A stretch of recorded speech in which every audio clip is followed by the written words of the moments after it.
Le 5 janvier 2024, une date spéciale pour Mehdi Shakil Manrakan. Sa nomination comme juge de la Cour suprême a été accueillie avec fierté et sérénité. Accueillir mon nomination comme juge de la Cour suprême avec beaucoup de fierté et sérénité. C'est tout un cheminement qui a commencé 23 ans de cela quand je rejoint le bureau de l'Attorney General comme State Counsel. Au fil des années, je suis gravir les échelons pour maintenant arriver à sa nomination comme juge de la Cour suprême. Ancien élève de l'école du gouvernement Raoul Rivette et par la suite du collège royal de Port-Louis, Mehdi Manrakan quitte Maurice pour un internat à la Sligo Grammar Boarding School en Irlande. De retour à Maurice, il suit un cours en bar vocational par la Council of Legal Education en 1998.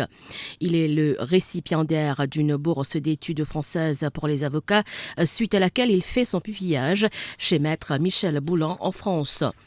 En 2000, il est admis au barreau et une année après, il rejoint le bureau de l'Attorney General comme State Counsel et 7 ans plus tard, il est nommé Senior State Counsel. Après avoir obtenu son LLM, il est promu Principal State Counsel. Il est de ce fait transféré au bureau du directeur des poursuites publiques. Mehdi Shakil Manrakan décroche aussi une bourse de la Fulbright Fellowship des États-Unis. Ce n'est qu'en 2022 qu'il devient Assistant Solicitor General au bureau de l'Attorney General. Stacey Henderson ou Michaela Hart, des affaires qui ont permis à Mehdi Manrakan à faire ses preuves. Aujourd'hui devenu juge puis né, il dédie cet accomplissement à sa fille Eva. Mon vie dédié sa nomination à ma petite fille, Eva Manrakan, qu'il a aujourd'hui.